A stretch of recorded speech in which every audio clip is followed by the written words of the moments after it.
In this lecture, we're going to see that class destructors have an implicit no except specifier attached to them. And what that means is that by default, if you try to propagate an exception out of a class destructor, your program is going to terminate immediately because all destructors are no except by default. So this is the setup we do here. And if we try to set up an object and destroy it, our program is going to crash or terminate immediately because we can't propagate an exception out of a class destructor. This is the default behavior. But it is possible to set up your destructors in a way that they allow the propagation of exceptions out of them. And you do that by saying no except and passing a false in parentheses like this. If you do this, you will be allowed to propagate exceptions out of your class destructors. This is something I want you to know. But even if you can do this, I don't really recommend this because there is a reason destructors were made no except by default. And we can't really go into too much details about that because that will be out of scope for a course like this. What I want you to be aware of is the default behavior you get with class destructors.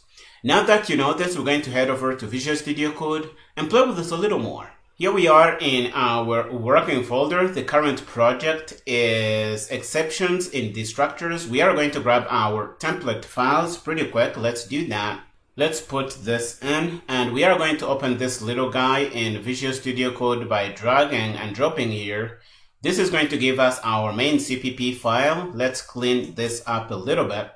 We are going to put in a class with a destructor inside, and in this destructor we are going to put in a try block. We can do that, and we are going to add a catch block out of this, and we are going to catch a net exception. We can do this, and inside we're going to try and handle this exception here, or we can do nothing to handle it and rethrow it and make sure it tries to propagate out of this destructor here. So we are going to throw a 0. You can throw whatever you want. Let's throw a 0 as an integer. And in our catch block, we are going to rethrow it and use a semicolon here. And we are going to try and create an object of this little guy in the main function. Let's do that. We can set up a piece of code like this, which is going to create our item in a try block. And we will try to handle this exception that was propagated out of our destructor here. Because mind your steps, what we are doing here is creating an object in a block. So this is going to create the object and destroy it in one go because it will go out of scope. And this is going to hit the destructor here and throw this exception and try to propagate it back out of the destructor here. And let's see what happens if we run this program. So we are going to pass this through our favorite compiler. We are going to use GCC here. The build is going to finish with warning because in C++11, destructors default to no except. So this is a recipe for disaster, but we are going to ignore the warning here and try to run our program because we have a binary executable. We can run as you see here. If you want, you can even do an ls to see what is inside. Let's make sure we see that. So let's bring up a PowerShell window and do an ls. We're going to have our rooster executable here. We can try to run it. And at the moment we do that, you're going to see that our program is going to terminate immediately because we are trying to propagate an exception out of a destructor. And in modern C++, all destructors are no except by default. So it is really as if we explicitly put in a no except specifier, something like this. And this is going to give us the same behavior. But please note that it is possible to tell your destructors to allow the propagation of exceptions out of them.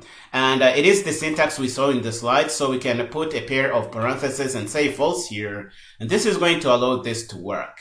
Let's try and see what happens here. We're going to run this again and pass this through GCC. The build is going to be good. You see that we have no more warnings. And if we clear and run rooster, we're going to see that our program is going to run.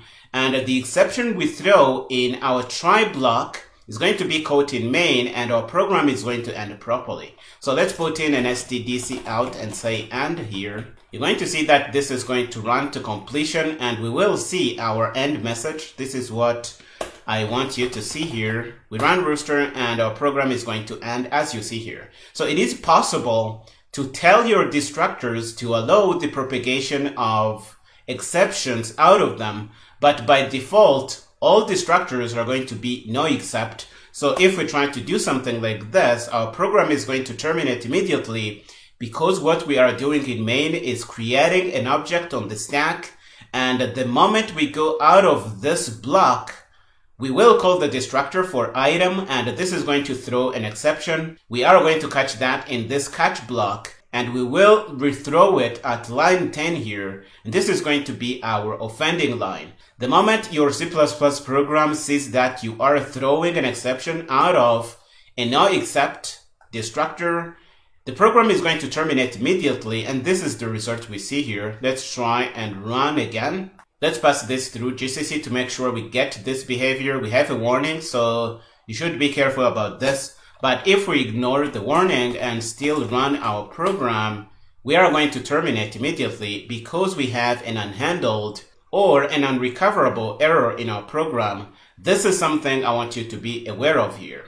This is really all I wanted you to share in this lecture. I hope you found it interesting. We are going to stop here in this one. In the next one, we're going to start and learn about standard exceptions that are built into the C++ standard library.